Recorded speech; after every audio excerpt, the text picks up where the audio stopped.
Yəni Fatihə surəsində o qədər əzəmətli mənalar var ki, özündə uluhiyyəti, yəni ibadətin yalnız Allaha olacağını özündə əks etdirir. Bəzi bidət firqələr ibadəti yalnız Allaha məxsus etmir. Məsəl üçün, biz yalnız sənə ibadət edirik və yalnız səndən yardım edirik, düzdür? Amma bəzi firqələr var ki, nə olar ki, deyir, başqalarından, qəbirlərdən, ölülərdən, bütlərdən və s. yardım diləyə bilərsən. Nə problem var ki? Amma burada Allah Azza və Cəllə onu inkar eləyir. Düzdür? Demək, onlara rədd var. Həmçinin burada peyğəmbərliyin isbatı var. Tövhidin isbatı var. Həmçinin axirətin isbatı var. Qulun Allaha qarşı ibadətlərində ixlaslı olmasının isbatı var. Və bütün bidət firqələrin hamısına burada rədd var. Tövhidin 3 qisminin üçü də burada var. Qulluğun yalnız Allaha olacağının isbatı burada var. Gör, bu necə əzəmətli bir məsələdir ki, Allah Azza və Cəllə hər namazda, hər namazın hər rükətində Fatihə surəsini oxumağı fərz eləyib. Rukn eləyib. Namazın ruknudur, düzdür? Hər rükətində mütləq Fatihə oxumalısan. Və hər rükətində sən deyirsən ki, ey Rəbbimiz, biz yalnız sənə ibadət edir və yalnız səndən kömək diləyirik. Sənə Rəbbin hər namazında, hər namazının hər rükətində bunu sənə dizizdirir. Məcburi bir şəkildə. Yoxsa sənin namazın batildir. İndi sən bax ki, sən hər namazda bunu xatırladır Allah Azza və Cəllə ki, sənə, yəni ibadəti yalnız sən Allaha etməlisən.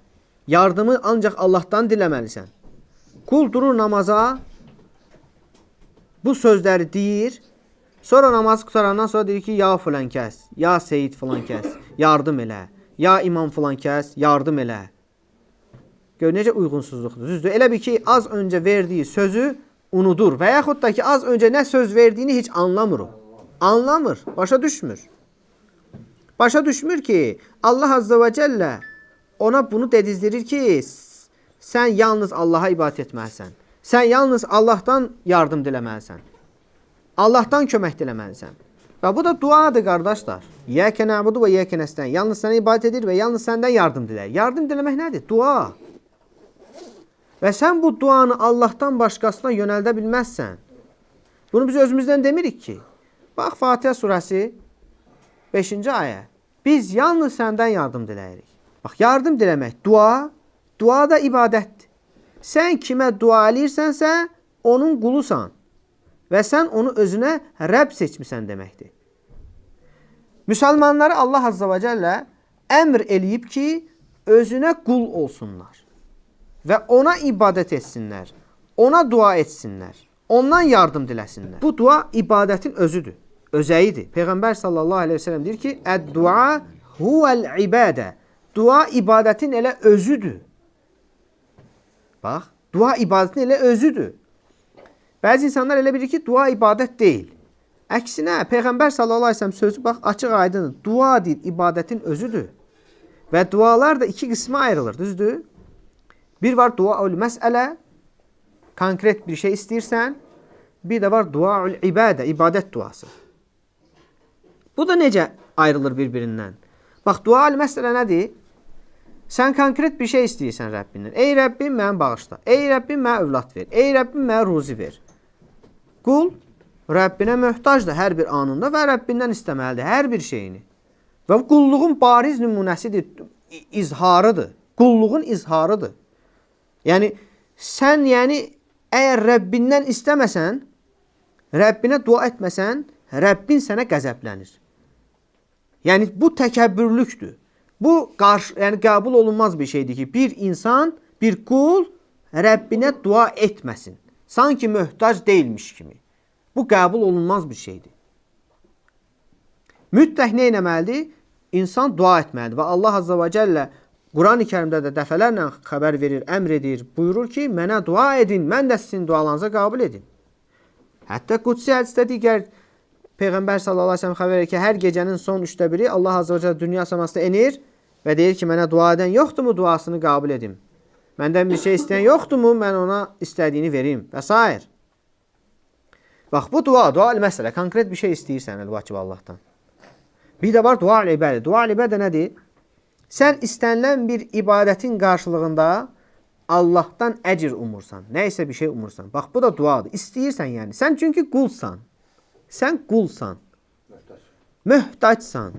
Və aləmlərin Rəbbi isə hər tərəfdən zəngindir, möhtacsızdır, ehtiyacsızdır. Və sən hər tərəfdən əskik olan, naqis olan, möhtac olan, ehtiyac sahibi olan qul, hər tərəfdən kamil olan, zəngin olan, ehtiyacsız olan Rəbbindən istəyirsən. Bundan gözəl nə var? Bu qulluğun elə özüdür, özəyidir. Və ona görə Allah Azza və Cəllə özündən başqasına dua etməyi haram edib.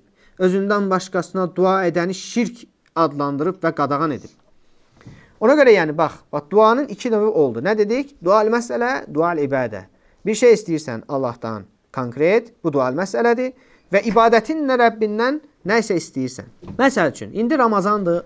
Allah həmd olsun bizləri Ramazana yetişdirib, düzdür? Və biz də müvəffəq eləyib, Allah həmd olsun, oruç tuturuq, düzdür? Və bu orucun qarşılığında biz nə istəyirik? Nəysə istəyirik. Nə istəyirik? Bağışlanmaq istəyirik, cənnət istəyirik, düzdür? Günahlarımızın əfv olunmağını istəyirik. Sorğu-sualsız cənnətə girmək istəyirik. Bu nədir? Duadır. Və buna deyilir dua-ül ibadə. Yəni sən ibadət eləyirsən, qarşılığında Allahdan nəsə istəyirsən. Əgər nəysə istəməsən qarşılığında, bu qənədi qırıq quş kimi olur. Yəni sənin ibadətin naqisdir. Bunu da hardan bilirik ki, yenə Peyğəmbər sallallahu aleyhi ve sellem öyrətdiyindən. Bax, Peyğəmbər sallallahu aleyhi ve sellem hədisdə deyir ki, mən samə Ramazana imanən və ihtisabən ğufirə ləhu mə təqaddəmə min zəmbi. Kim Ramazanı imanla və əcrini Allahdan umaraq oruç tutarsa, onun keçmiş günahları bağışlanır. İndi gələ bu Peyğəmbər sallallahu aleyhi ve sellem bildirdiyi bu iki şeyə. Biridir imanla. Kim Ramazanı tutarsa, tutdu. Hamı oruç tutur. Amma oruç tutanlar arasında fərq var. Necə tutmalısan? Deyir imanla. Necə imanla? Yəni Allaha imanla, onun Rəsuluna imanla, orucun fərzliyinə imanla. Bunu qəbul edərək cənnətə, cəhənnəmə, axirətə imanla. Bu iman olaraq sən də tutmalısan. İman olmadan tutulan orucun bir faydası yoxdur. Mütləq nə olmalıdır? Bu iman olmalıdır. Bütün ibadətlərdə əsas şərt imandır, İslamdır, düzdür? Burada da bax, bu cür imanla tutmalısan ki, Rəbbim mənə fərz eləyib bunu, ona görə tuturam.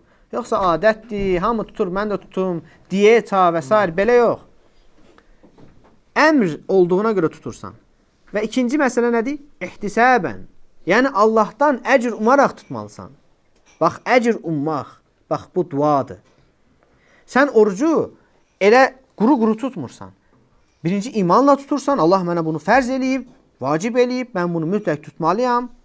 Bu İslamın rükunlarındandır, 5 əsasından biridir.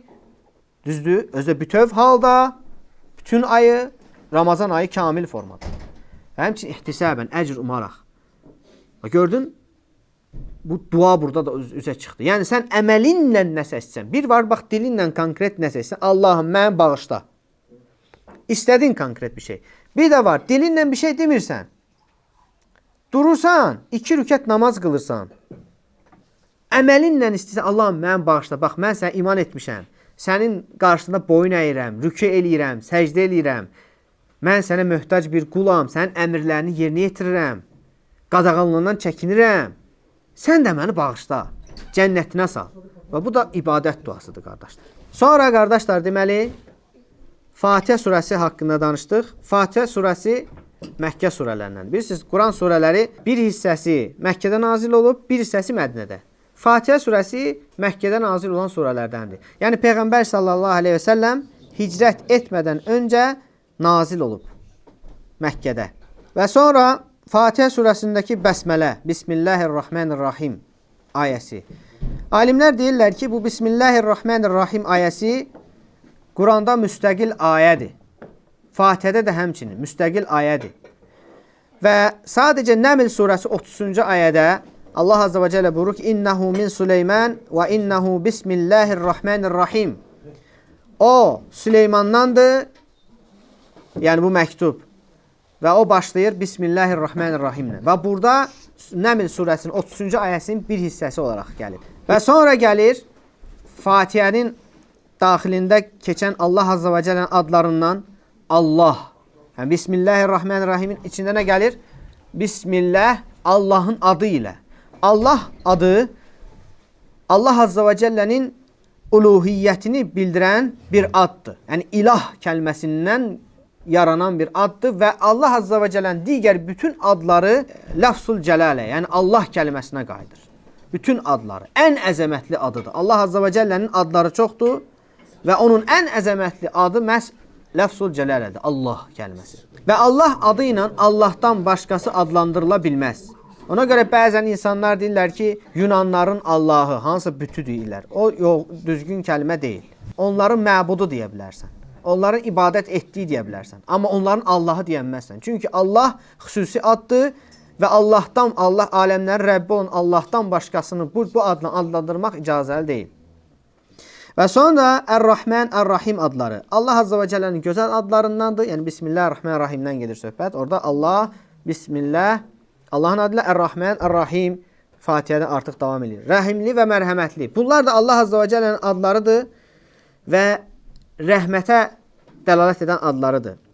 Və Rahmənə gəldikdə Ər-Rahman adı Allahdan başqası bununla adlandırıla bilməz. Ər-Rahman adı ilə adlandırıla bilməz. Amma Rahimə gəldikdə Allahdan başqası da bu adla adlandırıla bilər.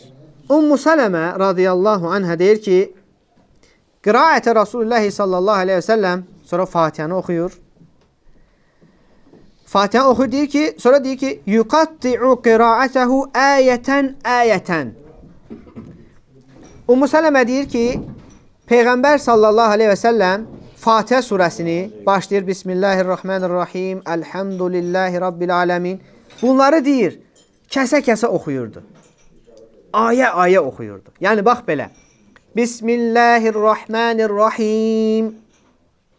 Elhamdülillahi rabbil aləmin. Er-Rahmanirrahim. Yəni, ayələrin arasını ayırırdı Peyğəmbər sallallahu aleyhi və səlləm. Bütün ayələrin arasını ayırırdı. Ona görə Fatihə surəsini oxuyarkən ən əvlə olan, ən üstün olan ayələrin arasını bax bu cür ayırmaqdır. Ən qısa da olsa arada bir pauza verməkdir. Birləşdirmək də icazəlidir. Amma ən əfsəl olan nədir? Ayəni bax Peyğəmbər sallallahu əleyhi və səlləm oxuyan kimi və belə ara verərək oxumaq. Və uca Allahdan dilərəm ki, bizlərə eşitib faydalardan etsin. Allah Azza və Cəllə bizləri bu Quranın kamil mənaları ilə ibrət almağı, qəlbimizi nurlandırmağı bizlərə müvəffəq eləsin. Və Fatihə surəsində olan, Fatihə surəsinin özəyi olan İyyəkə nə'budu və İyyəkə nəstəin, biz yalnız sənə ibadət edir və yalnız səndən kömək diləyirik ayəsini gözəl bir şəkildə başa düşüb, anlayıb, həyatımıza tətbiq eləməyi hər birimizə müvəffəq eləsin. Allahümme amin. Və subhanəkə Allahümme və bihəmdik. Əşhədu ən la iləhə illə ənt. Əstəğfirukə və atubu ileyk.